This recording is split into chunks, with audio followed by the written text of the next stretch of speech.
আসসালামু আলাইকুম ভিউয়ার্স। জার্মানিতে স্টুডেন্ট ভিসায় আসার জন্য যে visa application form fill up করতে হয়, আজকের ভিডিওতে আমি সেটি স্ক্রিন রেকর্ড করে আপনাদেরকে দেখাবো কিভাবে আপনারা আপনাদের visa application form fill up করবেন।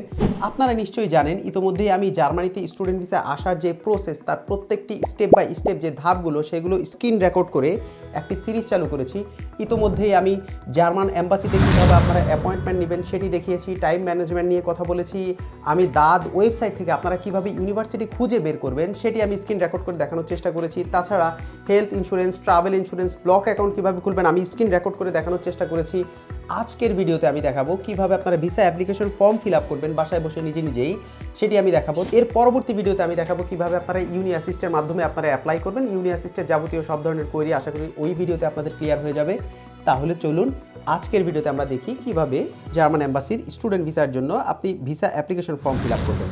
প্রথমে আপনাকে আসতে হবে এই ওয়েবসাইটে, German embassy Dhaka, German national visa, federal foreign office. এখানে এসে আপনি একটু নিচে যাবেন, দেখেন এখানে বিভিন্ন ক্যাটাগরির জন্য আছে। Student visa, family reunion visa, এগুলো দেখবেন। নিচে দেখেন এইটা সবচেয়ে বেশি ইম্পর্ট্যান্ট, যে এইখানে long term visa application form online একটা জিনিস আছে, আর একটা হচ্ছে long term visa application form PDF.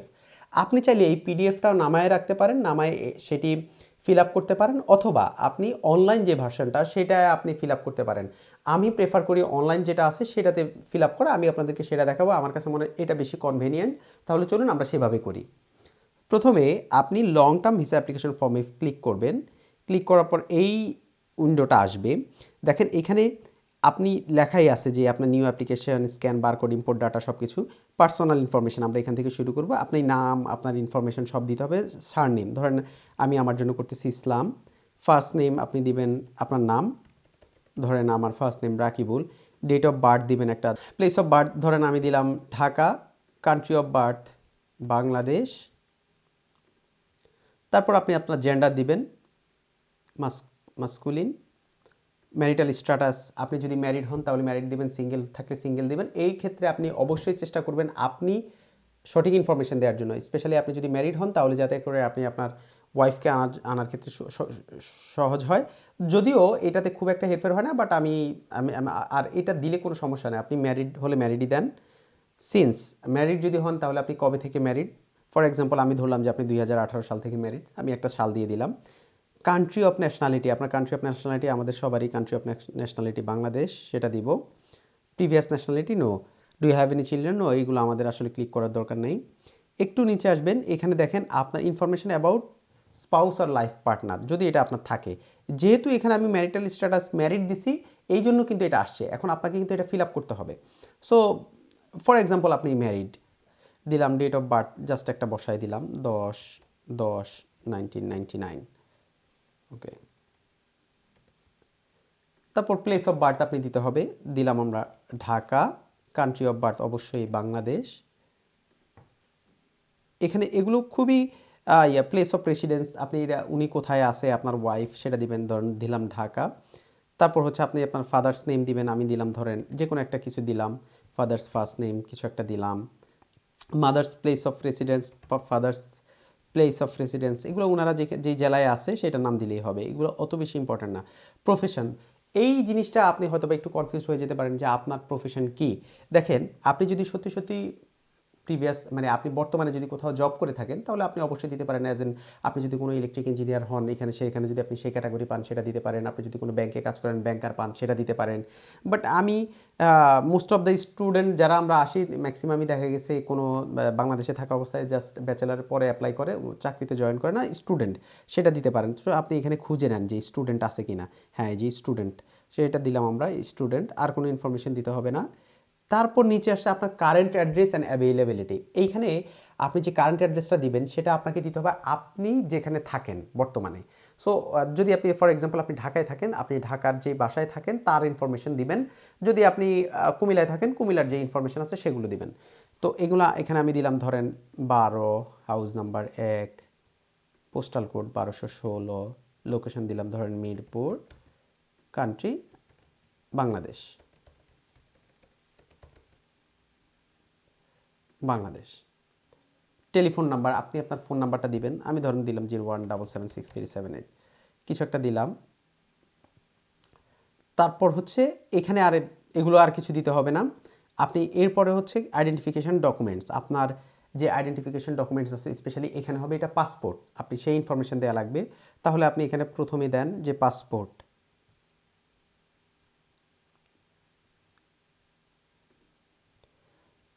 তারপর হচ্ছে আপনার পাসপোর্ট আইডি যে নাম্বার সেটা আপনি দিবেন। ধরেন আমি দিলাম যে এইটা হচ্ছে আমার পাসপোর্ট আইডি নাম্বার। পাসপোর্ট আপনি কবে ইস্যু করছেন, আমি দিলাম ধরেন যে আমরা 3 অক্টোবর 2024 ইস্যু করছি। এটা কত পর্যন্ত মেয়াদ আছে, ধরলাম যে আমাদের মেয়াদ আছে 29 অক্টোবর পর্যন্ত। That's it, 29 October. ইস্যুইং স্টেটটা হচ্ছে আপনি এখানে দিবেন হচ্ছে যে আপনার কোথায়, যে বাংলাদেশ থেকে, ধরেন বাংলাদেশ থেকে করছি, বাংলাদেশ। শুড বা ইস্যুড ইন, এগুলো যেহেতু স্টার করা না, আপনি এগুলো না দিলেও আসলে কিছু আসে যায় না, সো সমস্যা নেই। এখন হচ্ছে purpose of stay in Germany, আপনি কেন যাবেন, স্টাডিজ, যেহেতু আমরা মাস্টার্স স্টুডেন্টের জন্য বেসিক্যালি দেখছি আমাদের স্টাডিজ। আপনি একটা টেন্টেটিভ ওদেরকে একটা ডেট দিবেন, আপনি কবে থেকে কবে যাবেন। এখন এইখানে এসে অনেকে কনফিউজড হয়ে যায়, এইখানে আমি কবে দিব। দেখেন, আপনি মোটামুটি বর্তমানে আপনাকে যখন এই ফর্মটা ফিল আপ করতে হবে, তার মানে আপনি ইতিমধ্যেই ধরে নিচ্ছে আপনি ডকুমেন্ট সাবমিশন মেইল পাচ্ছেন। ডকুমেন্ট সাবমিশন মেইল পাওয়া মানে আপনাকে হচ্ছে 7 দিন পরে, আপনি 7 দিনের ভিতরে আপনি ডকুমেন্ট সাবমিট করবেন। তার 1 মাস পরে আপনাকে টেন্টেটিভ ডাকবে ইন্টারভিউর জন্য। তার 1 মাসের মধ্যে, মানে একটা গড় অ্যাভারেজ করে বলতেছি, 1 মাসের মধ্যে হচ্ছে আপনার ভিসার জন্য, পাসপোর্ট কালেকশনের জন্য ডাকবে। তার 1 সপ্তাহ 15 দিন পর আপনি যাবেন, তার মানে টোটাল 2.5 মাস। আপনি আপনার যেদিন ফর্মটা ফিল আপ করবেন অথবা যেদিন আপনার ডকুমেন্ট সাবমিশন লাস্ট ডেট থাকবে সেদিন থেকে আপনি 2.5 মাস হিসাব করে দিতে পারেন। এক্স্যাক্ট ডেট হইতে হবে নট নেসেসারি, আপনি চাইলে 3 মাসও করতে পারেন, 2 মাসও করতে পারেন, এগুলো আসলে ম্যাটার করে না, জাস্ট ওরা জানতে চায় সেটা। তো আমরা ধরেন দিলাম যে আমার টেন্টেটিভ ডেট হচ্ছে ধরেন 5 নভেম্বর থেকে আমি দিব, ফর এক্সাম্পল 5/11/2024 আনটিল, আপনি যেহেতু মাস্টার্স আমরা 2 বছর, এটা বেটার হচ্ছে আপনি 2 বছরের হিসাব করে দেন। যদিও বেশি থাকতে হবে, তার মানে এই না যে আপনাকে ওরা বের করে দিবে ভিসা অ্যাপ্লিকেশন ফর্মে দিচ্ছেন দেখে। সো আমরা এটাই দিব যে 5/11/2024 এটা দিলাম। আচ্ছা, দেন দেখেন এখানে কি লেখা আছে, I intend to stay Germany for no longer than 12 months. এটা আপনি ইয়েস অবশ্যই দিবেন না, কারণ আমরা অ্যাটলিস্ট তো 2 বছর থাকবো আমার মাস্টার্স করার জন্য, রাইট? সো এটা আমরা দিব না। আচ্ছা, তারপর হচ্ছে আমরা এখানে দেখেন একটা রেফারেন্স আসছে যে আপনার একটা রেফারেন্স দিতে হবে, যে এডুকেশনাল ইনস্টিটিউশন বা অর্গানাইজেশনাল।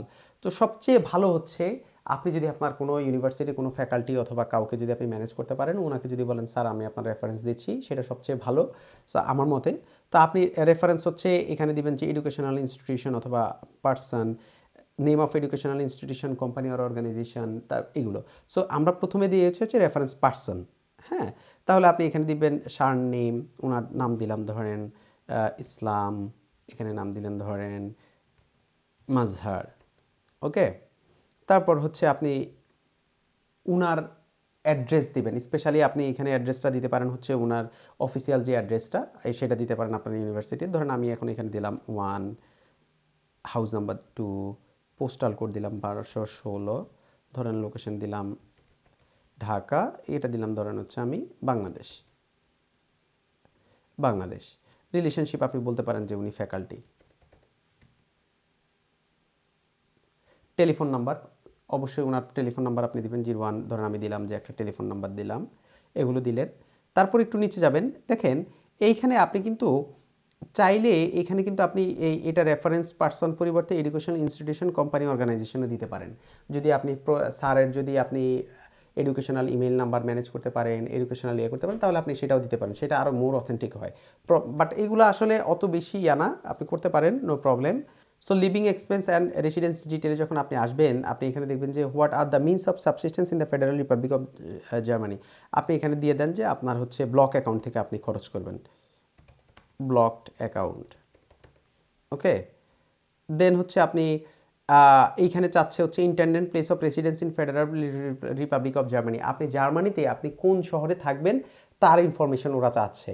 এখন আপনি যদি অলরেডি জানেন আপনি কোন বাসায় উঠবেন, বাসার অ্যাড্রেস, পোস্টাল কোড সব যদি জানেন, তাহলে আপনি এখানে স্ট্রিট নাম্বারটা দিবেন, বাসার হাউস নাম্বারটা দিবেন আপনি, তারপর আপনি হচ্ছে পোস্টাল কোড আর লোকেশন। আর আপনি যদি এখনও বাসা পান নাই, সাধারণত যখন আমরা ডকুমেন্ট সাবমিশন মেইল পাই আমরা বাসা পাই না, সেই ক্ষেত্রে আপনি শুধু আপনার ইউনিভার্সিটির যে পোস্টাল কোডটা সেটা আপনি ম্যানেজ করে সেটা দেন।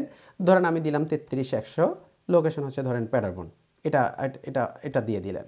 জাস্ট হচ্ছে আপনি যে ইউনিভার্সিটি এরিয়ার আশেপাশে থাকবেন, এটা আসলে অত ইম্পর্টেন্ট না, বাট ওরা জানতে চায় যে আপনি কোন এরিয়াতে থাকবেন, আপনার ইউনিভার্সিটির আশেপাশে নাকি আপনার ইউনিভার্সিটি হচ্ছে এক স্টেটে, আপনি থাকবেন আরেক স্টেটে, ওইরকম কিছু না।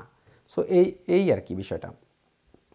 দেন এখানে দেয়া আছে হাউ উইল ইউ অ্যাকোমোডেট, আপনি দেন যে সিঙ্গেল রুম, এটা দিলে সবচেয়ে ভালো। Then will permanent residence outside the Federal Republic of Germany be written, no, এগুলো আসলে অত বেশি ইম্পর্টেন্ট না। Should family members travel with you, এগুলো আসলে আপনি তো পারবেন না, ফ্যামিলি মেম্বার তো আপনাকে পরে নিতে হবে, সো এগুলো না দিলেও হবে। তারপর হচ্ছে দেখেন previous status of Federal Republic of Germany, have you been the Federal Republic of Germany before, এগুলো আসলে কিছুই দেওয়া লাগবে না। এইখানে আসেন দেখেন যে do you have any criminal record, no. Have you ever been expelled for deport from the Federal Republic of Germany, কখনো কি আপনাকে জার্মানি থেকে বের করে দিচ্ছে, no. Do you suffer from the following disease, no. বিভিন্ন ডিজিজের কথা বলছে যে আপনি এটা সাফার করছেন কি না, সাফার করলেও নো দিয়ে দিয়েন। তারপর এখানে দেখেন সেভ আর ফার্দার অপশন আছে, আপনি চাইলে এটা সেভ অপশন করে রাখতে পারেন, যেহেতু যদি আপনি ফর্মটা ফুললি একসাথে ফিল আপ না করেন তাহলে আপনি সেভ বাটন দিয়ে রাখতে পারেন, অথবা আপনি যদি করেন তাহলে আপনি এটা ফার্দার দিবেন। ফার্দার দিলে দেখেন আপনার your data has been verified, আপনি এটা চাইলে এখন ডাউনলোড করতে পারবেন। তারপর আপনি এটা ডাউনলোড করে ফেলবেন। ডাউনলোড করার পরে দেখবেন এই যে আপনি এখন এখানে দেখতে পারতেছেন সবই, দেখেন যে আপনার যে ইনফরমেশনগুলো বসাইছেন এগুলো সব ঠিক আছে কিনা। যদি দেখেন যে সবই ঠিক আছে ইনফরমেশন, তাহলে আপনি এটা প্রিন্ট করে নিচে প্লেস অ্যান্ড ডেটে সাইন, আপনার সিগনেচার এগুলো দিয়ে দিবেন। এইখানে দুই তিন জায়গা আছে সিগনেচার আছে, এগুলো আপনাকে দিতে হবে, দিয়ে আপনি এটা হচ্ছে অ্যাটাচ করে দেবেন আপনার ডকুমেন্ট সাবমিশন মেলের সাথে। এই তো, এভাবেই। আশা করি আজকের ভিডিওটি আপনাদের ভালো লেগেছে। আমি আগামী ভিডিওতে দেখাবো কিভাবে আপনাদের ইউনি অ্যাসিস্টের থ্রুতে অ্যাপ্লাই করবেন এবং যাবতীয় প্রসেস ইউনি অ্যাসিস্টের সব কিছু আমি স্ক্রিন রেকর্ড করে দেখানোর চেষ্টা করব। আজকের জন্য বিদায়, আসসালামু আলাইকুম।